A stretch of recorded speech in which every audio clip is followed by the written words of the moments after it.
Hello, everyone. I hope you can see us. Yes, we are live. I'm Ramzi Baroud, and this is Romana Rubio. We are the editors of the Palestine Chronicle, and we are here with another episode of Palestine Chronicle TV. With us today, we have Mats Svensson. Mats is a Swedish diplomat, an author, a photographer, an activist, and a fantastic human being. And we are here to talk with him about his latest book on Palestine. But before that, maybe Romana, you want to say a couple of things and introduce our top story for the week. Yes, of course. This week we are going to focus, of course, on Mats Svensson's book, Apartheid is a Crime. So we are going to talk about apartheid, about his impressions of Palestine, and why did he choose to write a book. So it is a very important topic. But before we introduce him and we start talking to him, Ramzi, I wanted your opinion on something that we reported on yesterday, a story from the United States, so from the country you are currently based in. We decided to choose as a title, Extremely Disappointed, Ilhan Omar signs AIPAC letter to prolong Iran sanctions. So what happened yesterday? What was so important about it? Well, I mean, this is a story that indeed, since we published this story yesterday, it has received over 10,000 reads in the matter of a few hours. Clearly, people are very disturbed by this and surprised, if not even shocked. Why would Ilhan Omar do something like this? Honestly, when the story first came out, I thought there must be some mistake. You know, maybe someone is misinterpreting something that she has done or said. But when then I read the statement that was provided by Ilhan Omar's office to the Al Monitor online newspaper, saying that she stands by that decision more or less, and that she has, this is what she does in order for her to kind of keep, human rights violators at bay. It contradicts everything that she told us that she stood for, and it made absolutely no sense whatsoever. So we are still trying to kind of understand the motives behind it. I personally think there's absolutely no justification, moral or political or personal, that would compel anybody to side with the most vile agent of destruction anywhere in the United States, and that's AIPAC. AIPAC has done so much harm, not only to Palestine and to the Middle East, but to their own country as well. They are foreign agents, whether they like they like that term or not. And for Ilhan Omar to side with that foreign agent and to take on a country like Iran that has been victimized by sanctions for so many years, and it's targeted by so many enemies, and during the month of Ramadan and during the COVID-19 endemic, it's just bizarre. It's bizarre, and I think she has a lot of explaining to do.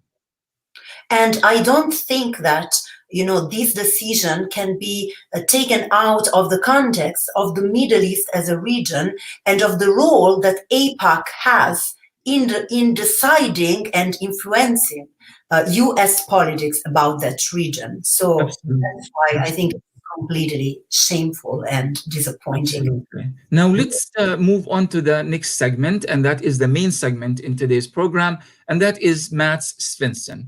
Mats is a Swedish diplomat, an author, a photographer. His latest book, Apartheid is a Crime, published by Kuhn Press in Seattle, and we are going to be sharing the link with you here in a second. So please go ahead and obtain this book. Is a fantastic book of incredible emotive photos and beautiful texts. So let's bring Mats with us. Hello, Matt. Hello, Ramzi and Ramona. Nice to see you. Nice to see you. We've known each other for many years, and yet here we are, the first time we actually talk more or less face to face. So thank you, Mats, first of all, for everything that you are doing, for everything that you have done for Palestine, and for all of your books and hard work. I made a brief introduction to our readers about yourself, but if you could kindly just elaborate just a little bit about, who is Mats Svensson and why did you go to Palestine for the first time in the first place? I came to Palestine in 2004. No, it's quite a long time ago. And before that, I have been working 11 years in Bangladesh and in Congo and in Ethiopia, Eritrea, South Africa. And so I was asked to go to Palestine. I didn't want to do that, but they convinced me you have to go there. So I prepared myself. I read a lot. I interviewed a lot of people. I was well prepared when I came to Jerusalem 2004. And I spent the first 10 days moving around a lot, talking to journalists, talking to politicians, talking to NGO people on the Israeli side, on Palestinian side. I remember I went up to Kalkilia and saw the wall for the first time, because the wall didn't exist in Jerusalem at that time. I talked to people that had lost everything, that had lost because they had the land on the wrong side of the wall. They knew that they should lose the land within a very short time. So I went to Hebron and I went to Gaza. And something happened within me during this time. There was something, I was in a shock. I understood that I was not prepared at all. Someone had been manipulating me, but I didn't know what it was about. So I called up, because I've been dealing with South Africa just before, so I called up the representative office in Ramallah and talked to, we can say, the ambassador. There is no ambassador, but representative officer, Henry Boyson. I was asked to come for a meeting, to a talk, and she said, they always say, you asked for the meeting, what is it about? And I said, I don't know. That is the problem. I don't know what it is about. There is something missing here. There is something that I don't see. That is something that is under the surface. I agree. I have only been 10 days. I have missed out everything. So she wanted me to talk a little bit more. So I continued. And then she said, but it's not enough. You have to explain. You have to go deeper. And then I said, I spent a lot of time in South Africa and tried to understand what happened in South Africa before 94. Because I came after 94. I came 2000. And it is as if what I was searching in in South Africa is happening here now. That's what I said. And then she laughed and said, you don't know what we are saying. All South Africans, and she said 100% of the South Africans, if they spend 3 months here, we all say apartheid in South Africa, it was just a picnic compared with Palestine. And I said, I don't believe that. It's not. You can't mean that. And she said, you don't have to believe me. You might believe Desmond Tutu. I've been repeating this every week. You might believe Mandela. This is what it is about. It's apartheid. And Mats, she said, they will never lose. They will never give it back. That was my beginning. So I started to carry that sort of message with me when I brought in South Africans to Gaza. Maldive, that was Thabo Mbeki's gender advisor at that time.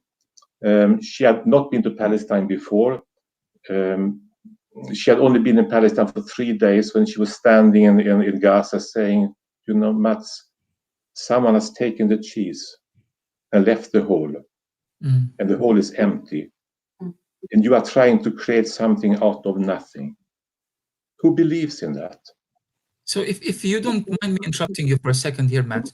So when you came to Palestine, then you have the experience of knowing what South Africa, what other parts of the formerly colonized parts of the world are like, and then you come to Palestine. You said that you kind of something was off about what's happening in Palestine, but you couldn't really assign the right terms, the right words. Is it because you had a completely different perception of what you actually found in Palestine, or is it because of something else? I think I think most people coming there, I mean, this was the time 2003, 2004, also in Sweden, it was difficult to say that Palestine was under occupation. There was a debate going on. And now someone is saying that it is apartheid. It is colonialism, it is apartheid. It's much worse. It's not only occupation. It is two steps where it's colonialism. That is what she also said. So for me, I needed some time to comprehend this. What is she really saying? I mean, what does it really mean? And what does it mean when she's saying, and they will never give it back? How do I address that when I'm working as a diplomat and I'm asked in some ways by different people to balance something that can't be balanced, to balance someone who is a criminal, and you have between someone who is acting as a criminal actor and the victims. How can you balance that? But there is a belief that you can balance that, and of course you can't. You have to take a stand. Right. But and when you take sorry.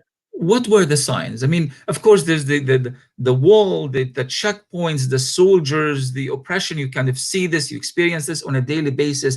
But for you, what were the elements that struck you most immediately upon your arrival? It happened up in Qalqilia when I was talking in the north of Palestine, when I was talking to people, understanding that the farmer had his land on the other side of the wall, and the wall is not in Israel, it is in Palestine.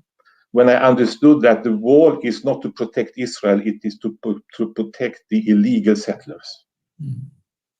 When I understood that the wall is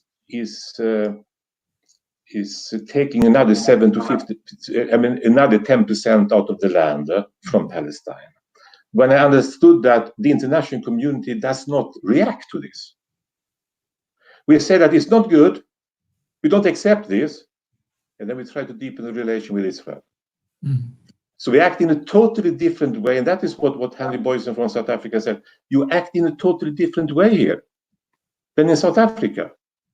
You didn't deepen the relation with the white regime in South Africa. You put sanction to them. But still, in the diplomatic group, in when it comes to Israel Palestine, BDS is having a problem. We should not do that. We should not sanction them. I mean, we should continue. And I still believe in that the silent diplomacy works. It doesn't work, of course. No one hears it. It has been very silent for many years. It has been so silent that nobody hears it. But we still have that as a sort of a way of acting. And the thief is continuing. And of course, how do we react now when the president in America is giving away something that doesn't belong to him? It doesn't belong to him. And he's handing it out to Netanyahu. And the world, what is the world saying? I don't know, because it is so silent. So 2004 for me was a beginning of something. It opened up my eyes, and then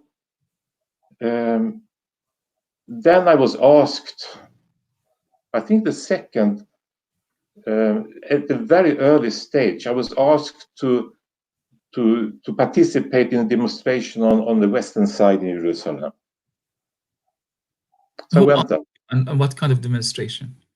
It was a demonstration in a roundabout. All the Jewish women are sitting in the roundabout, holding up a signboard, stop the occupation. It's only that, stop the occupation.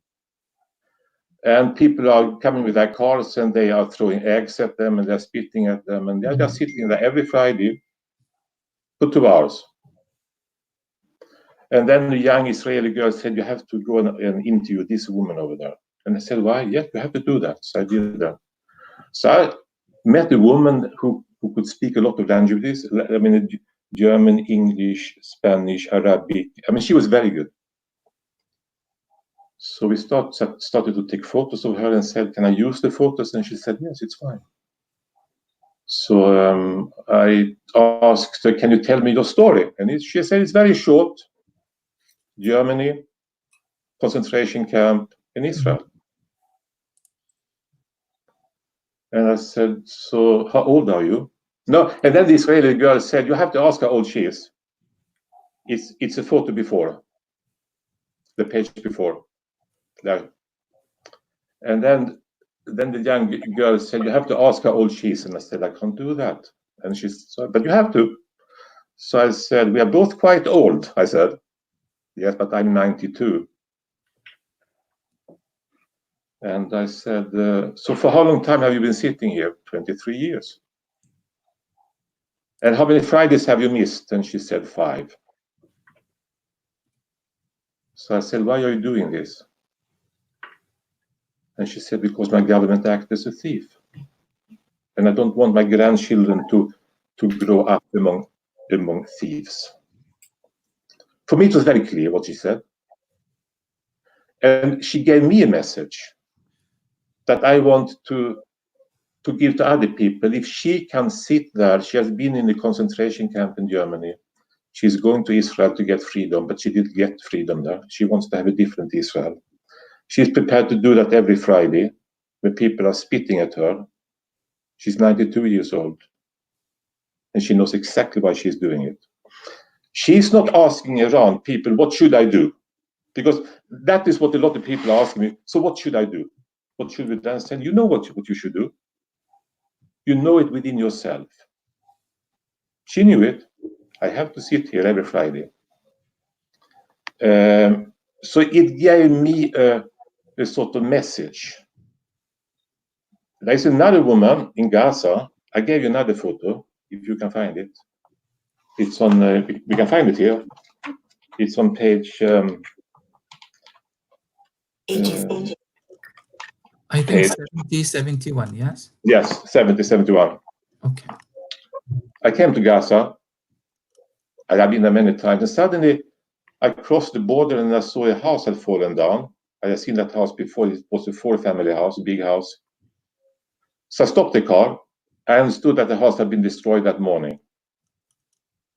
So I stopped the car and went up to the house that didn't exist any longer. And a woman came to me. And she asked me, do you want to have a half a green apple? And she cut the green apple into 2 and gave me half a green apple. She had lost everything. She had lost her house that morning. Behind her house, her house was behind her on the left side. If you look at this, so you don't see it. Now you see just a tent that has been put up. So the house, she has a tent. And I saw the house that had fallen down and the roof. And the girl was sliding on the roof on the tire. And she said, it's my daughter. So, but 10, 12 years, was playing on the roof of the house.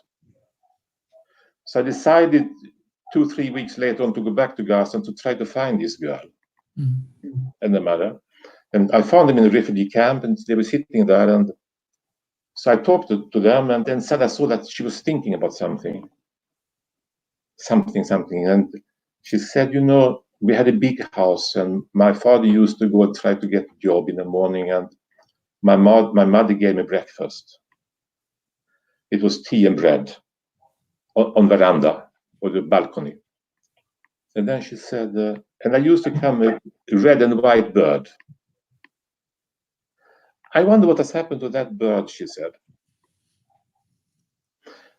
This was the first time I understood that, at least that is my understanding, that the occupation that is going on since 47, 48 means not only that 2,300 people are killed during war and another 2,000 the next time, it is a constant, it is a situation where people are losing something small every day. But people don't write about it. People don't write about a girl who wonder what has happened to a red and white bird. And someone has to write about that. Because that is what it is about. You lose something every day. And when you have lost everything, then the President Trump is coming and saying, now you can take the rest. But there is nothing rest to take.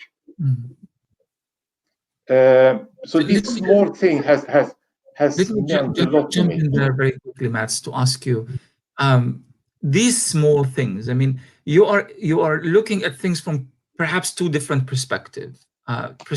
One, as a diplomat, you have a job, you have a specific mission, a specific assignment by your government, and your government has very specific policies that they want to enact in Palestine. Yes. I remember actually in Stockholm a few years ago, I was talking to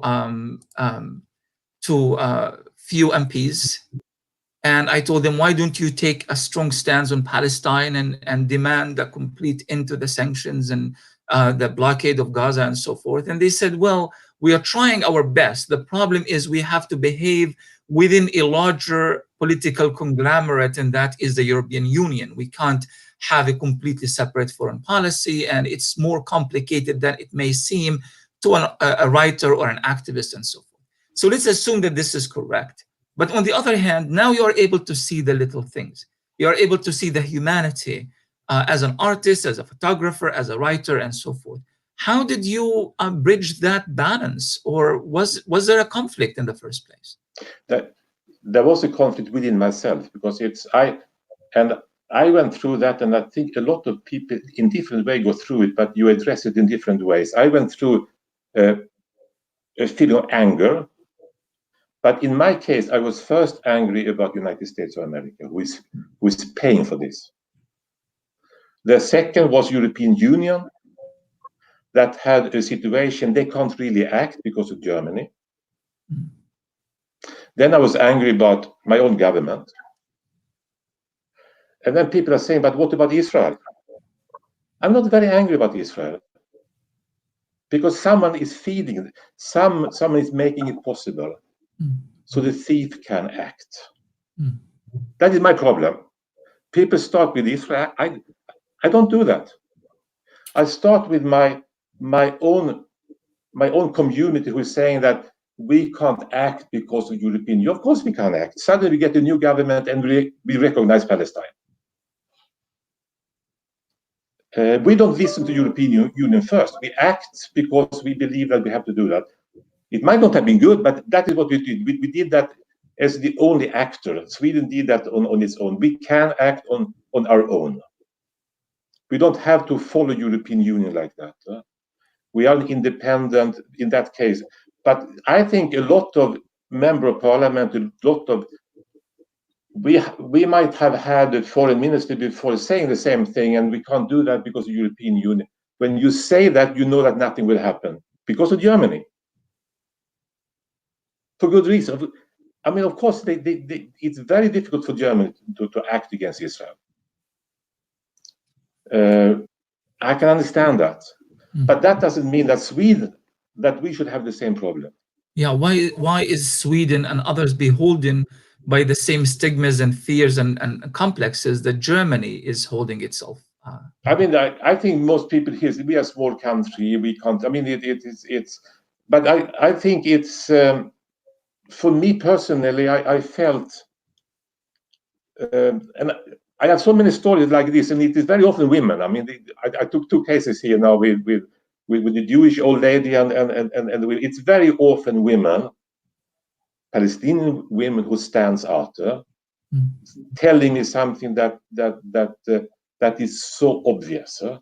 Or these South African women saying that someone's taken the cheese and left the hole. And how can you create a state out of nothing? But I think the problem today is very much that if I look into the strategy of the different countries, and I compare with the strategy that they have today, compared with 2003, 2004, when I worked in the consulate, they look more or less the same. But everything has changed. There is very little of Palestine left. Yeah. I mean, it's so much more than occupation today.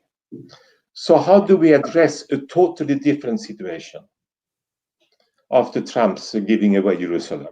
Right. And but I don't hear it. Since I came back 2000. So I have not been dealing. I'm working with Belarus now, because it's very difficult to now work diplomatically within the diplomatic group of people, because we are basing our action on something that doesn't exist any longer. And how do you address that? Well, at least you tried in your latest book, Apartheid is a Crime, Portraits of Israeli Occupation. It's your second book. Can you just tell us briefly about why did you decide to write this book in particular, and who are the target audience? What? Also, Ramzy, if I can ask a question to Mats. Like when you were talking to people to write this book in this process, did you feel the distance, the gap between the ordinary life of people in Palestine and your work as a diplomat, and and this distance? So I wanted to ask you, is this one of the reasons why you chose such a formula to represent peoples from faces with these very strong pictures and tell their stories in a very direct and impactful way, just to gap maybe that distance that to fill that gap between the ordinary life and the politics and the diplomacy and all of that?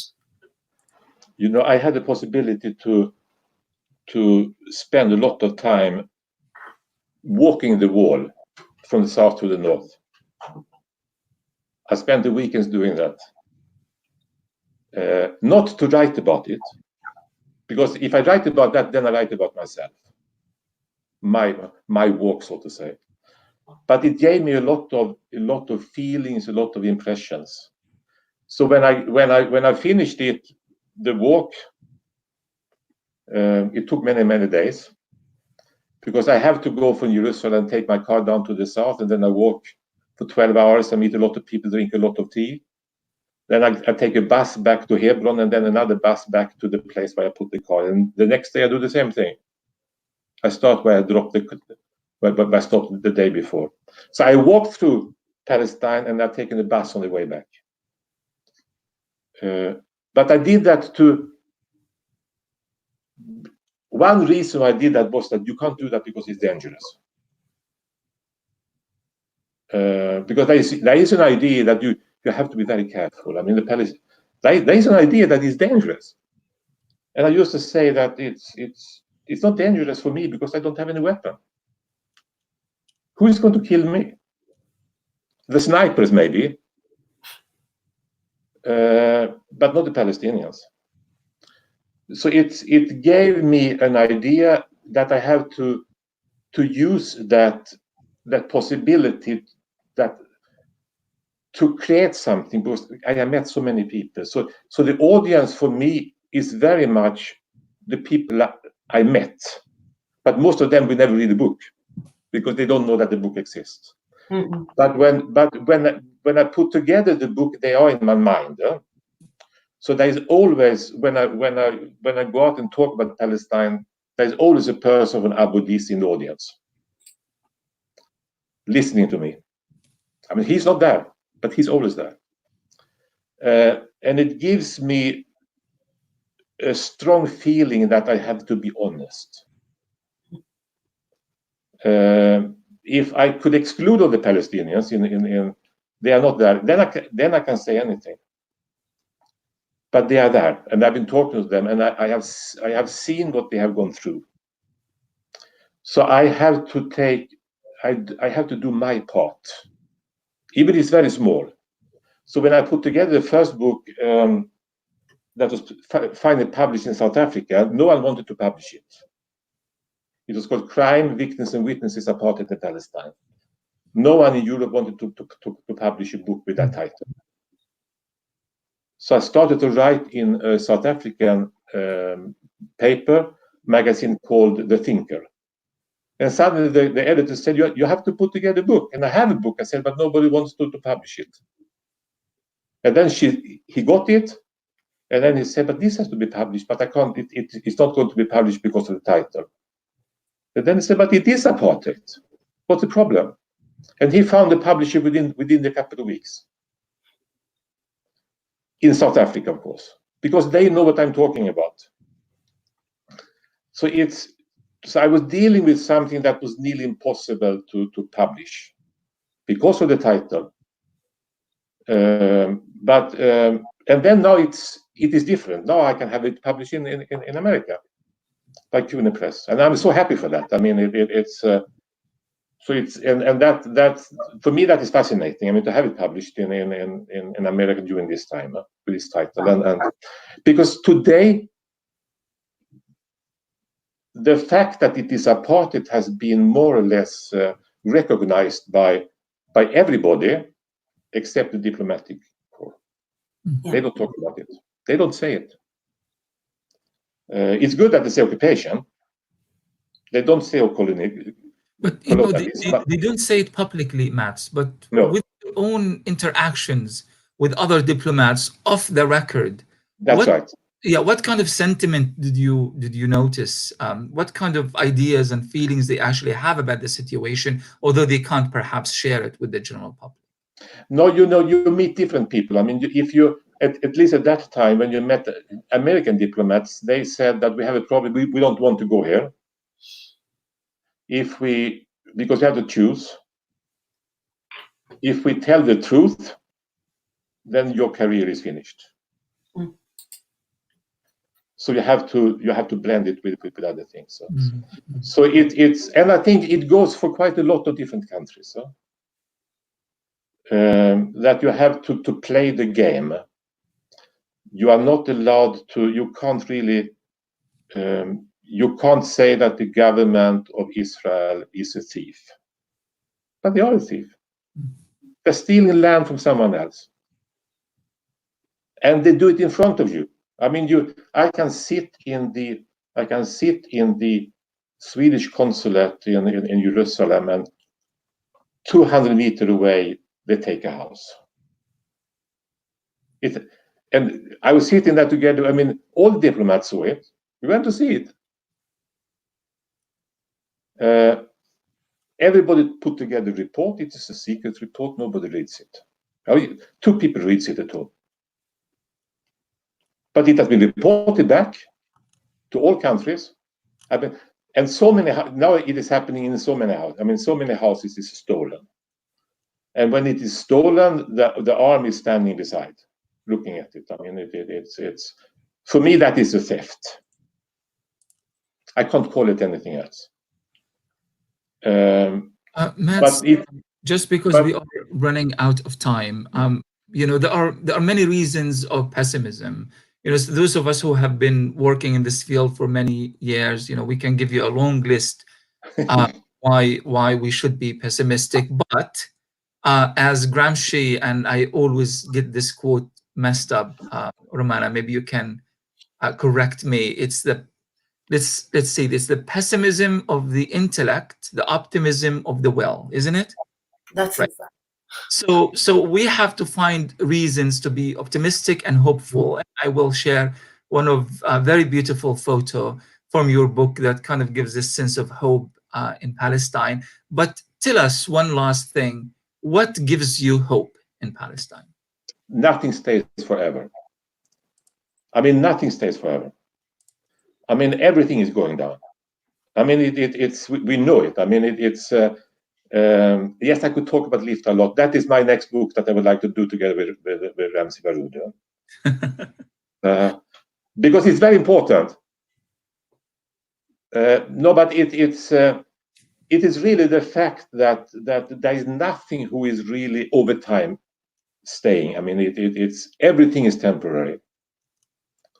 And my belief is that of course it can't go on. I mean, it's when I talked to 2008 or 2009 with Amira Haas, the Israeli journalist who's living in Ramallah,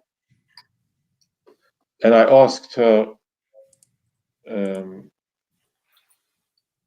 what is the importance of her writing, and she said it's no importance at all, because people don't. It's only people like you, Mats, who reads it. My friends doesn't read it. So why do you do it? Because I'm waiting for the wave.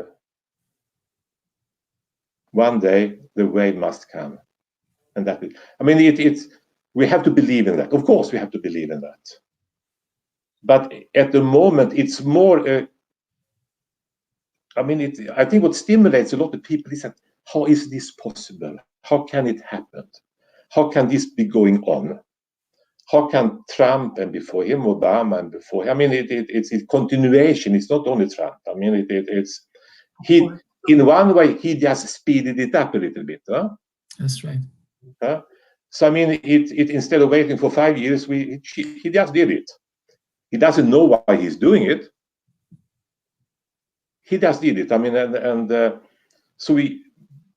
but my pessimism is not Israel, but it is the international community that I'm part of, who at the moment is so silent. That makes me a little bit afraid.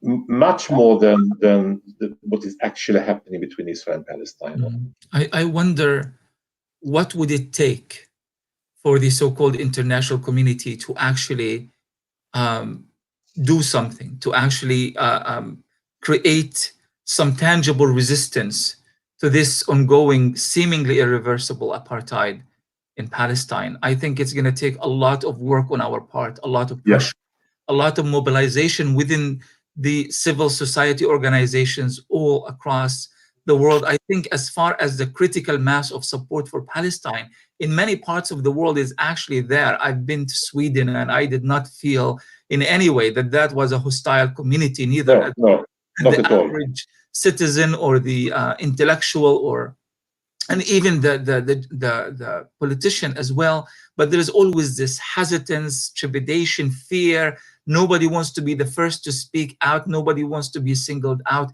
But a shout out to the Swedish diplomats, the foreign minister. A lot of people in Sweden have been actually kind of going beyond the typical European politician and in standing up for Palestinian rights, and we very much appreciate that, and we appreciate you as well, Mats Svensson, very much for all that you have done and for all of your amazing work. Those who are watching us right now and our readers on the Palestine Chronicle, we are going to be sharing this wonderful chat with Mats later. We are going to be linking to his book. It's very important that you purchase this book. Go ahead, Mats. Can I say that the book is about one of the first villages that was taken, Lifta, 48. The last chapter is about the last village, Eastern Jerusalem, Silvan. And in between that, you have the different actors. Huh? So that is how I tried to create the book. Yeah? It started there, and our reaction was very silent at that time. It continues, and now it ends up in Eastern Jerusalem. And there is photos from one of the houses that was taken when I was there. And that continues. But we should not give up, because we have no right to do that. Of course. Thank you again, Mats. Our readers and viewers, to follow Mats' writings, also go to PalestineChronicle.com. You can search for his writings back in, I would, since he began writing many years ago, but we are actively publishing him today as well. It's important that you obtain his book from Cohen Press. You have the link Rumana kindly shared with you earlier. Thank you again, Mats, and hopefully we can do this again. Thank you, Mats. Yes, of course, we will. Thank you. Bye-bye. That was wonderful. Mats is a really, really good person, and he's I didn't want to push too much with the questions in terms of the conflict between the diplomats who has a very specific assignment that usually when it arrives to your doorsteps, it comes with a very clear, dry language. You are being assigned to do 1, 2, 3, and yet you are very much a good human being, sensitive soul, an artist, a photographer, and you find yourself dealing with this horrendous reality, and you're trying to make sense out of all of it. And while you are still trying to do this balancing act, well, at least we know what type of choices Mats decided to make at the end anyway. Absolutely. And I really appreciated what he said, nothing lasts forever. And also the message to keep fighting and keep fighting in a global way with a global view. Because if we think about it, even the end of the apartheid system in South Africa was led by a change of global scenarios. So we need to think of Palestine and to think of Palestine in, you know, in a global view and keep fighting without never give up, of course. Absolutely, absolutely. Well, that's going to be it for us. We kind of carried on a little bit longer than we expected, just because it was a very interesting conversation with Matt. Remember, obtain his book, go to PalestineChronicle.com, make a contribution to the Palestine Chronicle, because it allows us to carry on with our important and sensitive mission. Thank you very, very much to all of those who supported our fundraiser in April.